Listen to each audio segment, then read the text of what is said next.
Hi there, and welcome to our study in the Gospel of Luke.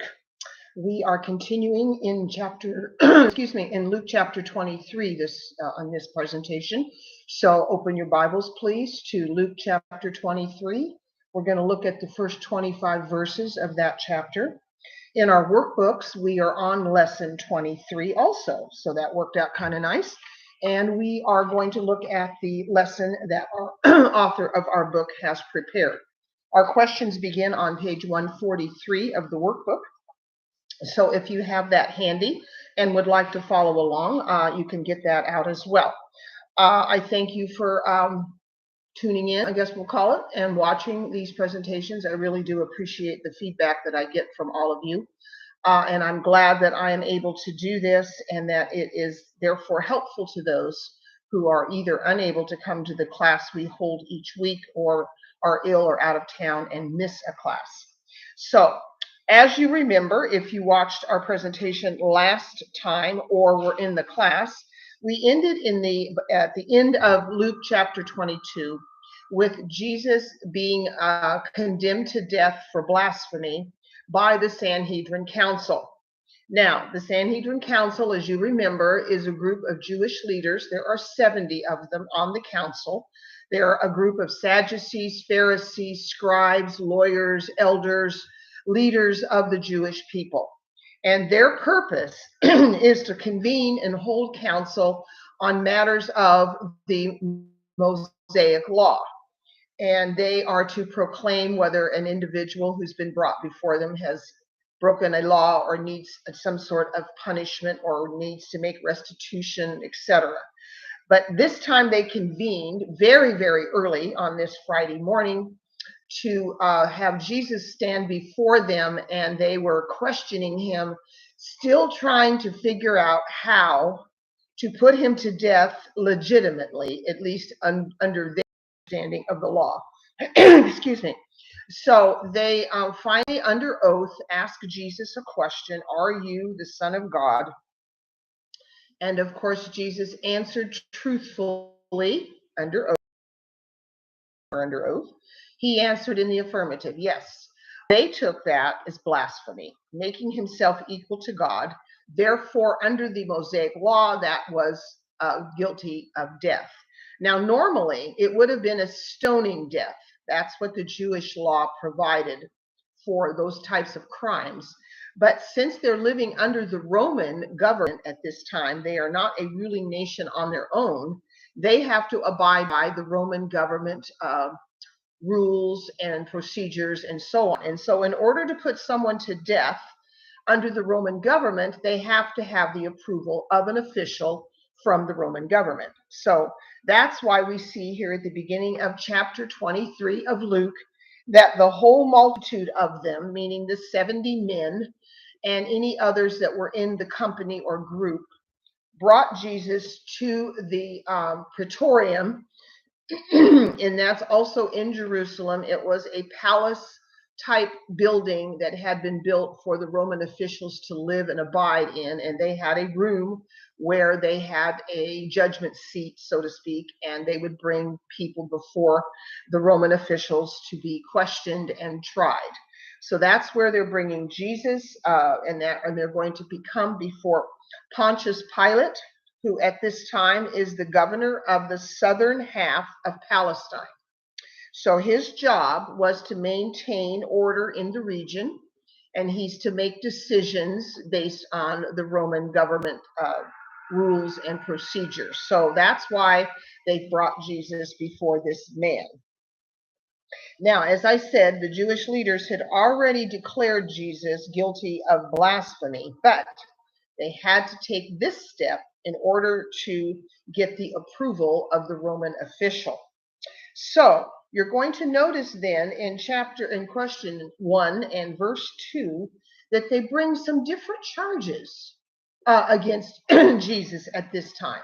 And the reason that they are different is because in order to pique the interest of Pilate, who isn't going to be very concerned about Jewish laws, they have to come up with some crime that he's committed against the Roman government so that Pilate would be interested in the case and would grant them their request for death. So let's read verse 2. Question 1 asks, what accusations were made against Jesus to Pilate? And that is in verse 2 of Luke 23.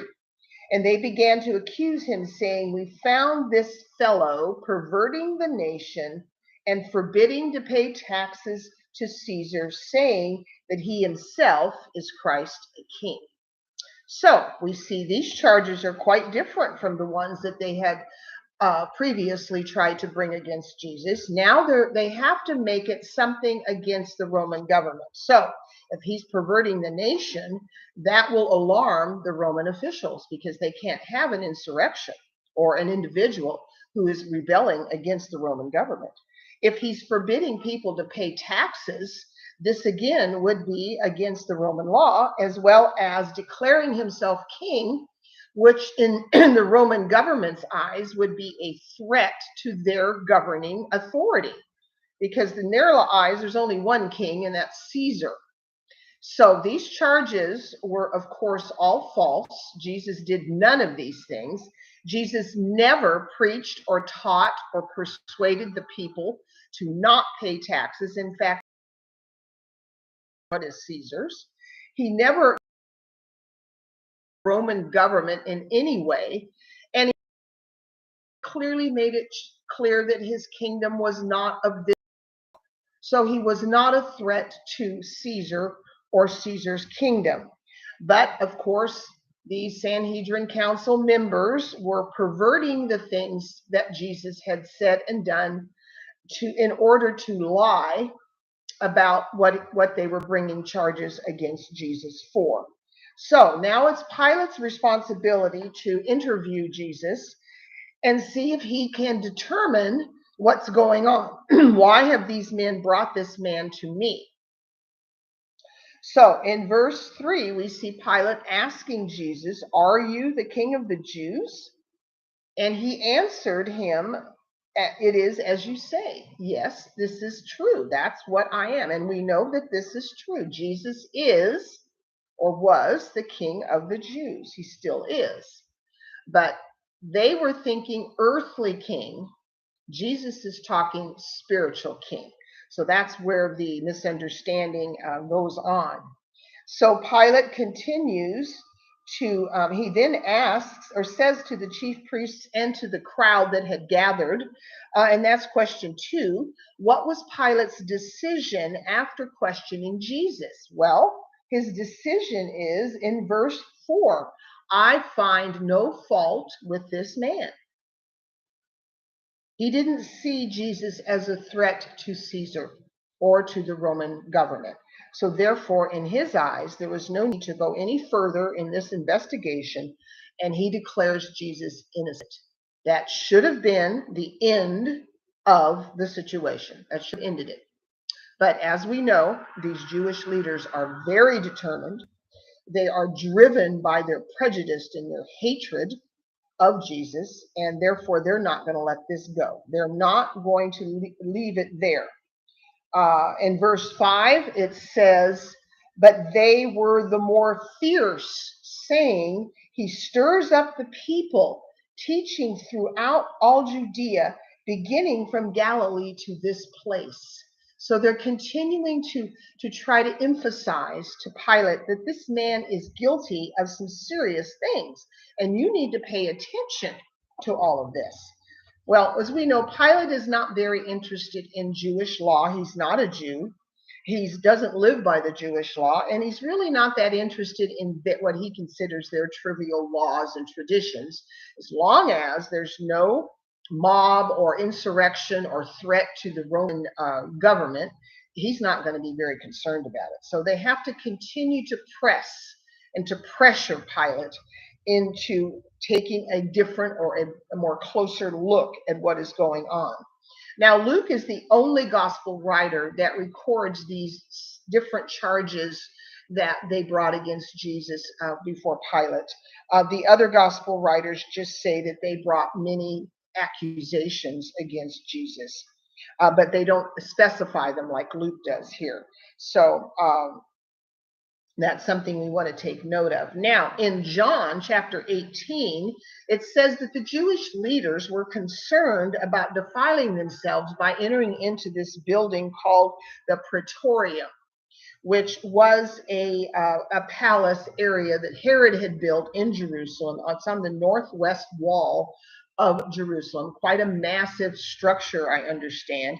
And so it was a Gentile building, and it was a sect or a section or seat of the Roman government in Jerusalem. So since the Passover was getting ready to begin, they didn't want to defile themselves by entering into a Gentile situation, being around Gentiles, etc., just before the Passover feast, which is sort of interesting when you think about it, that they were so worried about these trivial traditions and laws, but didn't have any problem putting an innocent man to death. So it's sort of a, mountain and a molehill here, where they're so concerned or swallowing, concerned about the gnat and the camel, where they're actually trying to avoid swallowing the gnat and they end up swallowing the camel. So this is very interesting that they're concerned about that. That's in John chapter 18, verse 28, if you want to make a note of that or go over and read that. But they were so concerned about these trivial matters and traditions that they had established under the law, but again, were not concerned about all of the Jewish laws they broke in order to bring Jesus to crucifixion. All right, so Pilate, when he hears that Jesus has been teaching in Galilee, and then he finds out that he's actually born in Galilee, that's question 3. Why did Pilate send Jesus to Herod? Well, in verse 6 and 7, we read that when he heard that Jesus was a Galilean, meaning from that region of Palestine, he knew that he belonged to Herod's jurisdiction. Herod happened to be in Jerusalem at this time. During these feasts of the Jews, the Roman officials usually came to Jerusalem to make sure everything went peacefully and there were no difficulties or problems that needed to be dealt with. So Herod happened to be in the city. He's also there in the same palace area where Pilate was. So they simply take Jesus to another location in the palace, where he's going to stand before Herod. Now, Herod has been appointed by Caesar to rule over this area, the Galilean area, the Perea area of Palestine, if you look at a map of that area. So he had jurisdiction. He had the say of what was happening in that part of the world. So when Pilate heard that Jesus was from that area, he sees a way out for himself. I can send Jesus to Herod. I won't have to make any decisions about this man. So Jesus goes and stands before Herod. Now, question 4 asks us, why was Herod glad to see Jesus? Well, we can go back to Luke chapter 9, and we remember when we read those verses, Herod was anxious to see Jesus. He wanted to meet him. He'd heard a lot of things about this man, but he had not had an opportunity to meet him. So now he's getting that opportunity. And verse 8 says, now when Herod saw Jesus, he was exceedingly glad. For he had desired for a long time to see him, because he had heard many things about him, and he hoped to see some miracle. He'd heard about the miracles that Jesus performed. He wanted to see one for himself in person. Unfortunately, Jesus is not going to accommodate him there. He's not there for that purpose. Miracles had a specific purpose, and he's not going to do one now. So Herod is disappointed in that way. But he does question Jesus. In verse 9, he questioned him with many words, but Jesus answered him nothing. He stands completely silent before Herod. Well, this angers the chief priests and the scribes, verse 10, who had come along with Jesus into Herod's presence. They're now getting very frustrated and angry because Jesus is not cooperating in any way with what they want. Jesus had no need to answer any questions from Herod. So they become vehemently upset, it says in verse 10, and they continue to accuse him of the charges that they had already brought before Pilate and before the council. So they're continuing to corrupt the things that Jesus had said and done and to twist them into something that they could accuse Jesus of where he had broken a law. Well, since he would not answer Herod at all and didn't, cooperate in the interview or interrogation, it says in verse 11, well, we have to answer question 5 first. How did the chief priests and scribes behave before Herod? Badly. Verse 10 that we just read.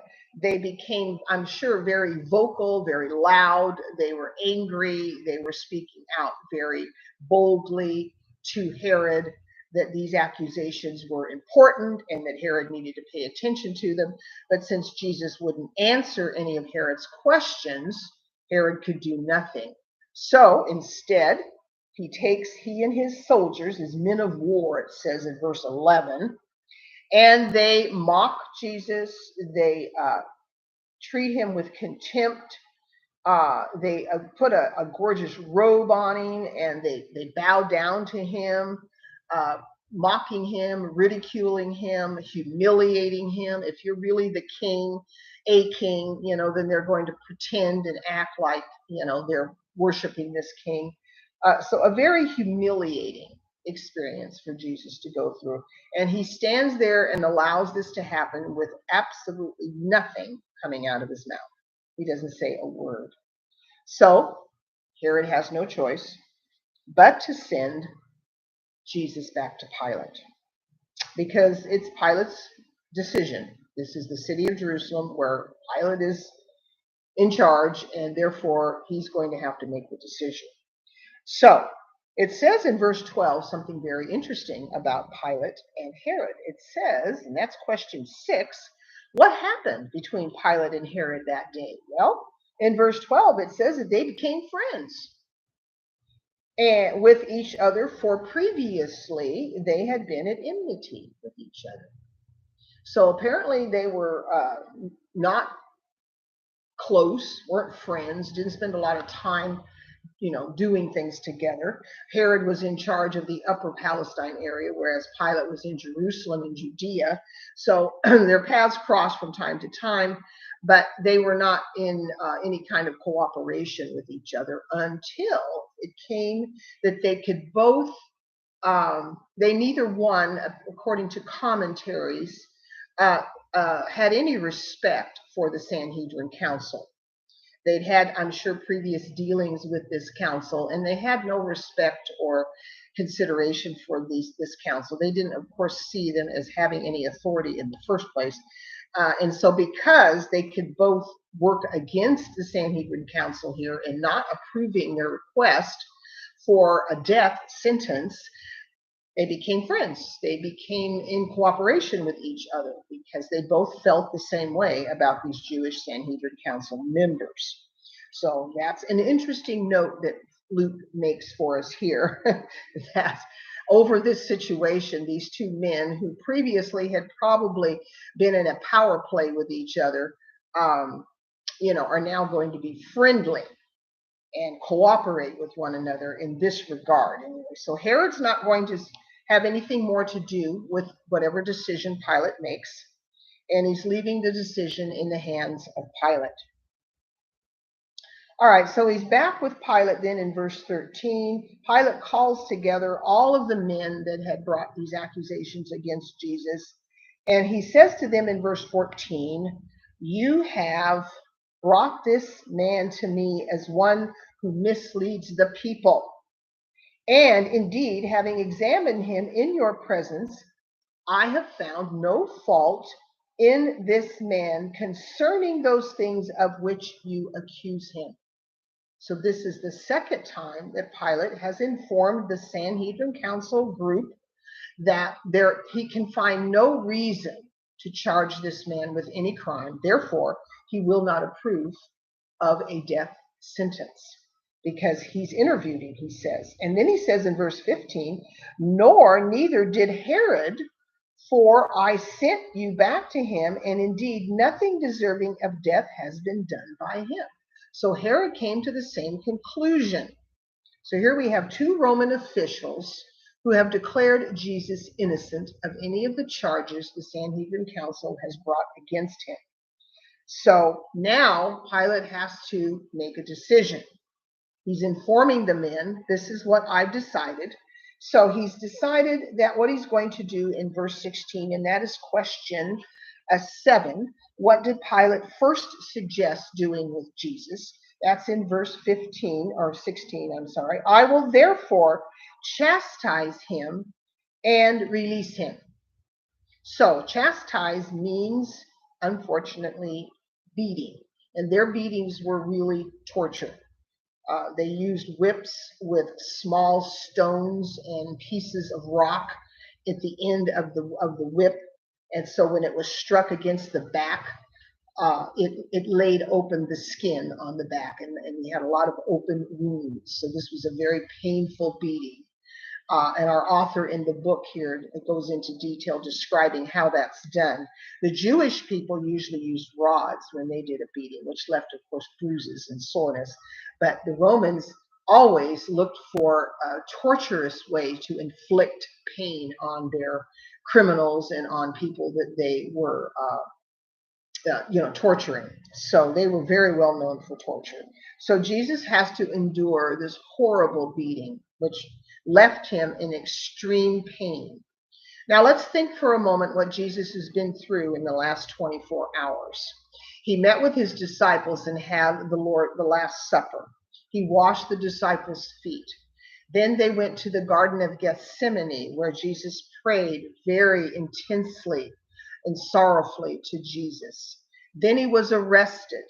Now he's had no sleep, no food, no rest for my cat Marmalade wants to say hi.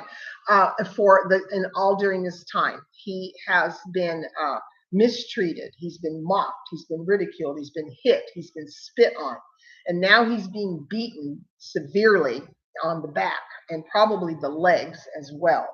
So now we have Christ exhausted, in extreme pain, weak, no doubt, because he hasn't eaten, he hasn't had any rest or sleep, and now he has to endure even more because this Sanhedrin Council group is not finished yet. Pilate was hoping that if he chastised Jesus, that would suffice. They would be satisfied with that. At least he didn't get away with, not having some kind of punishment. That's what Herod hoped. And he released him under the custom that they normally had, and that's in verse 17, that he says, for it was necessary for him to release one to them at the feast. So they had a custom at one of the Jewish feasts. They would release one of the Jewish prisoners that they had in their prison. This was supposed to be an act of goodwill toward the Jewish people, to keep the Jewish people somewhat happy with the Roman government and the way that they conducted their affairs. So Jesus is going to be that person. At least that's what Pilate is hoping, after he had him scourged, beaten, that he's going to release him then to these people. Well, unfortunately for Jesus, as we know, and for Pilate, that is not going to satisfy the Sanhedrin Council people. There's another prisoner that is very well known in Jerusalem. His name is Barabbas. He was a leader of an insurrection in the city. We learn more about him in some of the other gospel accounts.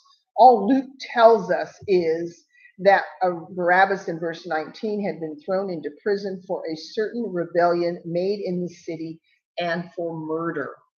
One of the other gospel writers says he was a robber. He was the leader of an insurrection. He was notorious, so he was a very well-known criminal that had been arrested and was being held in the prison, awaiting, no doubt, crucifixion himself for the crimes that he had committed. So this man was already charged with crimes. He had already been condemned, and he was guilty of what he had done.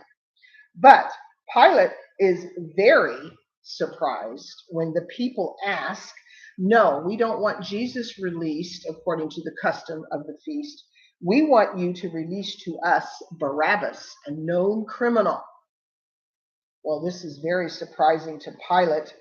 Um, he doesn't understand what in the world is so horrible about this man whom he could find no fault in, that these men are determined to put him to death and to allow a criminal, a very vicious criminal, to go free. I mean, that doesn't even make logical sense to anybody, right? Well, unfortunately, with the position that Pilate is now in, he's going to have to make a decision. Question 8 asks us, why had Barabbas been cast into prison? And I just answered that question because he had committed murder. He had been a robber, according to one of the other gospel accounts. And he had also led a rebellion or insurrection within the city, which was not allowed by the Roman government. So he had broken many Roman laws, as well as murder, which of course is against the Jewish law as well. So, and he was well known. He was notorious, one of the gospel writers says. So these men knew about him and knew who he was, what he had done. So if this was no mistake in asking for Barabbas. They already knew what Barabbas was guilty of. But unfortunately, they are not going to be satisfied with just the beating. They want something more. They continue to press Pilate to do something more. Pilate was ready to release Jesus after the whipping and beating that he had commanded that be done, but that was not going to satisfy these people. So they stirred up the crowd. If we go over to Matthew chapter 27, we learn that now these men are going to have to do something more to get Pilate to do what they want. Pilate has already declared twice that he's found no fault in Jesus. He wants to release him. That's the decision he had made. But they are not happy with that. So now they're going to have to stir up the people that are there among the group. And we don't know who those people were, if they were people from the city, if they were servants in the palace, or they were Roman soldiers we know were also present. So it could have been a number of group of mixed individuals in this group. And they stirred them up so that they could get more and more pressure that they could put on Pilate. We want to look at verse 24 of Matthew 27. When Pilate saw that he could not prevail at all, but rather that a tumult was rising, a tumult being a riot or a mob-like scene.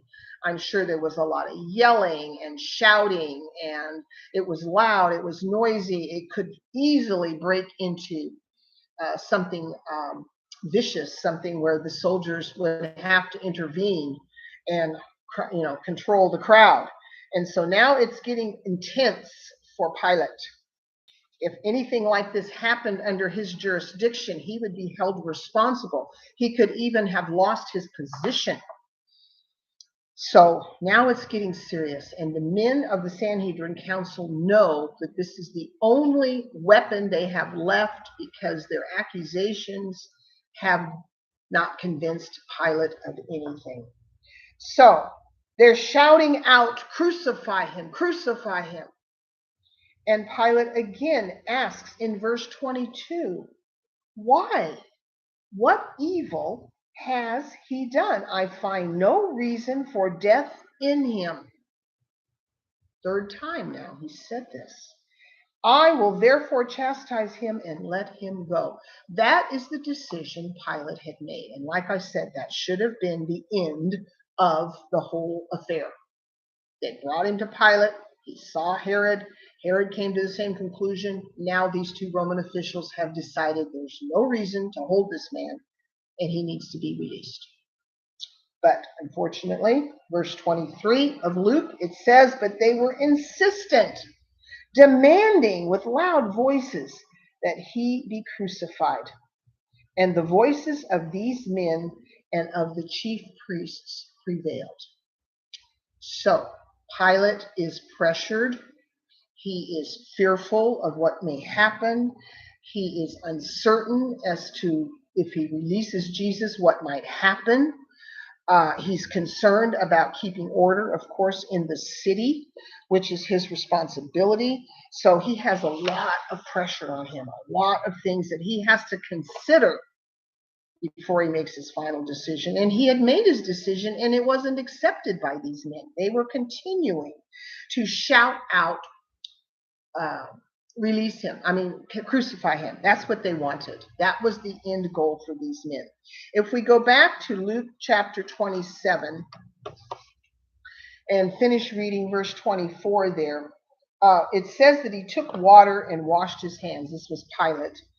In front of the crowd, because he wanted to, as a gesture, indicate to these men, I am innocent of the blood of this just person. If you want me to crucify this innocent man, then I am going to wash my hands here before you, kind of like a ceremony, to indicate to you that I do not want to be held responsible for the death of this man. He had already been told by his wife she'd had a bad dream, a disturbing dream about Jesus. And she sent word to her husband, don't have anything to do with this man, because I've had a very disturbing dream about him. And we read that up in verse, let's see, where is that? Might not be in Matthew. It might be in one of the other Gospels. But, oh, no, it is verse 19. While he was sitting on the judgment seat, his wife sent to him, saying, have nothing to do with that just man, for I have suffered many things today in a dream because of him. So the dream was quite disturbing to her, to the degree that she wanted to send a message to her husband right away. Please do not have anything to do with this man. She knew that it was going to end up in a disaster if he, didn't absolve himself of the responsibility. But at this point, there's no way Pilate can, so he washes his hands. He says, okay, if you want to crucify this man, I find no fault in him. I believe him to be innocent. So I am going to go ahead and agree with your request, but I want no further responsibility for that. So it says that in verse 26 that he released Barabbas, this criminal who had done vicious crimes, is now going to be free, probably to repeat things that he had done before. So a vicious criminal is going to be loose in their society, doesn't seem to bother them. And when he had scourged Jesus, he delivered him to be crucified. So he gives in to the demands of the people because he lacked the moral character and strength to stand up against them. Even though he had the authority of the Roman government, he was worried that there would be some feedback or some kickback that he would have to deal with and would put his position in jeopardy. In Luke chapter 24, it says that Pilate gave sentence that it should be as they requested. So he's now given his official permission for Jesus to be crucified. And he released to them the one they requested. So Barabbas gets released. He goes free, who was for rebellion and murder had been thrown into prison. And then they delivered Jesus to their will, which means he's going to permit them to carry on with the crucifixion. Now, the soldiers, Roman soldiers, were the ones that carried out the crucifixions. So again, you can see why they had to have the permission of the Roman authorities in order to do that. So we now see that Jesus has been condemned to death by crucifixion, which, as we know, is a fulfillment of prophecy. These men are unknowingly fulfilling the prophecies of God that God made about Jesus and how he would die. Jesus himself even prophesied that he would die this way, that he would be turned over to the Gentiles, and that they would be the ones making the decision as to what would happen to him. This is all part of God's plan. Now, we want to go back to Matthew 27 and read the people's response once Pilate washed his hands and declared himself innocent of what was going to happen. In verse 25, it says, "And all the people answered and said, His blood be on us and on our children." So they're going to take the responsibility for the murder of the Son of God, and they're going to take whatever that consequences are, not only on themselves, but on the next generations. The statement, when they made it in a moment of emotional uproar, not clearly thinking about what those consequences would be in the long run, because what they did was they condemned themselves as well as their nation and future generations of Jewish people. So it was a very difficult situation that they found themselves in. Yeah, we'll take the responsibility. Pilate doesn't want it, but we'll take it. We will gladly take the responsibility, because they, through the blindness and ignorance of their hatred and their prejudice, and the fear they had that Jesus was going to overtake them in popularity. Remember that Jesus' popularity had grown quite significantly, and these men were concerned that they would be overshadowed by Jesus, and they were not going to let that happen either. So we have a lot of motivations and intents and evil ideas going on behind the scenes. Now, in John chapter 19, I want us to turn over there and read a verse there, because John includes something in his gospel that these people kind of taunted and threw at Pilate, which was quite bold, seeing how Pilate was in the authority of the Roman government. That in John 19 and verse 12, they say to him, "If you let this man go, you are not Caesar's friend. Whoever makes himself a king speaks against Caesar." So again, they're continuing to use whatever they can come up with to put Pilate in the position where he is forced to follow what they want. So accusing him of not being the friend of Caesar, and the fact that they thought Jesus was a threat to Caesar, that would be enough for Pilate to see that he had to make this decision. When Pilate therefore heard that saying, he brought Jesus out and sat down in the judgment seat in a place that is called the Pavement, and that's when he made the decision that he would give in to the will of the people.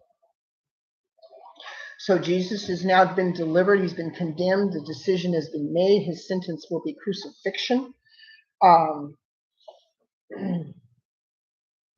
We didn't go over questions 9 and 10, but we did talk about them. Why did Pilate offer to release either Jesus or Barabbas? That's because it was a custom for him to release a prisoner at a Jewish feast. And then number 10, how did they respond to Pilate's offer to release Jesus? And of course, we know that they refused that.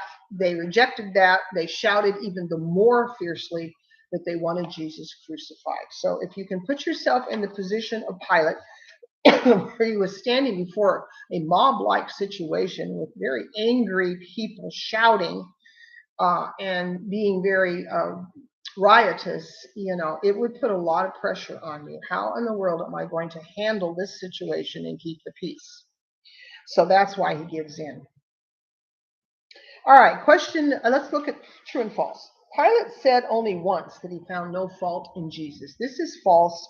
He actually said it 3 times publicly to the Sanhedrin Council. That was his decision. Like I said earlier, that should have been the end of it. But unfortunately, these men were not going to let that go by. Question 2, they made more than one accusation against Jesus before Pilate. This is true. They made 3 at the very beginning, and then they continued to come up with other accusations, all of which were false. Jesus had never done any of these things that he was accused of, but he knew that trying to answer those accusations, trying to defend himself would be pointless. He knew the end of what was going to happen, and he also knew what his Father's will was. So that's why we see Jesus standing silent before his accusers, knowing full well that anything he said would make no difference. Question 3, Herod found no fault worthy of death in Jesus. This is true. Verse 15 tells us that, and that was the conclusion that he had made when he sent him back to Pilate. Number 4, Herod's soldiers mocked Jesus as though he were a king, and that is true. We read that in verse 11. They put a robe on him, and the other soldiers also do the same thing. They feel like that they can humiliate a prisoner, that they can make a prisoner miserable and suffer as much as they possibly can, not only physically but mentally. So this would have been a mental persecution for Jesus. Number 5, Pilate delivered Jesus to their will, and that is the verse in at the very end of verse 25. It says, he delivered Jesus to their will. He had lacked the moral courage and strength to stand up against what they had requested, and he gives in to what they want. So that is the fate of Jesus. In the lesson next time, we'll be talking about the crucifixion. We'll talk about while Jesus was on the cross. He was on the cross approximately 6 hours, because what we have, remember, they started this trial process very early in the morning. So by the time Jesus is crucified, it's around 9 a.m. their time. And Jesus passes away at 3 p.m. in the afternoon. So that's about 6 hours that he endured this horrible pain and torture and suffering on the cross. All right, our research question asks that we read these verses, Matthew 27, 1 through 6, said to his disciples, trying to prepare them for what was going to happen. And that's Matthew 20 and verse 19. Or let's start with 18. Behold, we're going up to Jerusalem, and the Son of Man will be betrayed to the chief priests and to the scribes, and they will condemn him to death and deliver him to the Gentiles to mock and to scourge and to crucify. And the third day he will rise again. Jesus had full knowledge of exactly what was going to happen. And he tells this to his disciples on their way to Jerusalem before they ever entered the city. Of course, they didn't fully understand what Jesus was talking about, but I'm sure as they stood there and watched these things happen, I'm sure then they realized this is what Jesus meant. If we go to John chapter 18, which is one of the verses that the author gives us to read, and we look at verse 31 of John 18, then Pilate said to them, you take him and judge him according to your law. Therefore the Jews said to him, it is not lawful for us to put anyone to death, that the saying of Jesus might be fulfilled, which he spoke, signifying by what death he would die. It was prophesied by Jesus himself as well as by other prophets that he would die by crucifixion, which is why all of these proceedings took place, why they had to go to Pilate and get his approval. Thought question: why would Pilate put government if a mob or riot were to occur? He wanted to appease the people, because if he could appease them, they wouldn't riot. He wouldn't have to deal with a riotous situation, which would mean the soldiers would have to be called from the garrison, and it would be a very, very big deal, and would be heard back in Rome, and he was massacred, as we know, because that's what happened, to many of the Jewish people. On the other hand, taking the responsibility for the execution of Jesus, did not understand fully what they were doing, because they actually brought great vengeance from God on their entire nation. We know that the city of Jerusalem was laid to waste. God allowed the Babylonians to come in and utterly destroy the city, and millions of Jews were killed. The rest were taken captive and never returned to their land again. Israel never reigned as a nation independent ever again, even to this day. They have had difficulties and problems in their rule over the Palestine area. We know that even today there are conflicts going on in that part of the world. So they brought great condemnation on their people because of what they did. But again, they didn't really fully grasp that when they made this statement. Pilate knew Jesus was not guilty and did not deserve death. But because of the insistence of the Sanhedrin Council and the other leaders, he did it to gratify the crowd. He knew the reason they had brought Jesus before him was because of envy, it says. But he gives in because he doesn't know what else to do. He had to protect his position. That was uppermost in his mind, because the Roman government did not tolerate their officials to allow these kinds of things to happen. So he would have been called into, great jeopardy if the crowd had risen in a riotous situation. So Jesus is condemned to death because of hatred, prejudice, and envy. He had committed no crime. He was completely innocent, but he had to fulfill God's purpose. And he knew that because of his prayer in the garden. We know that he said, "Not my will, but your will be done, Lord." So that's what we see happening here in chapter 23 of Luke. In our next presentation, we will continue to finish the chapter 23, and we'll read about his actual crucifixion, what occurs while he's on the cross, and then his death, of course. So that'll be in lesson 24. I thank you for watching. I hope that you found this lesson to be helpful to you. It's something that we all need to remind ourselves of frequently, and never to forget the sacrifice that Jesus made on our behalf. Because without it, we would not have forgiveness of sins or a promise of eternal life. We would be lost, we would be condemned, and we would be deserving of death, which is what we really are deserving of because of our sins. But Jesus has given us a way out, a redemption.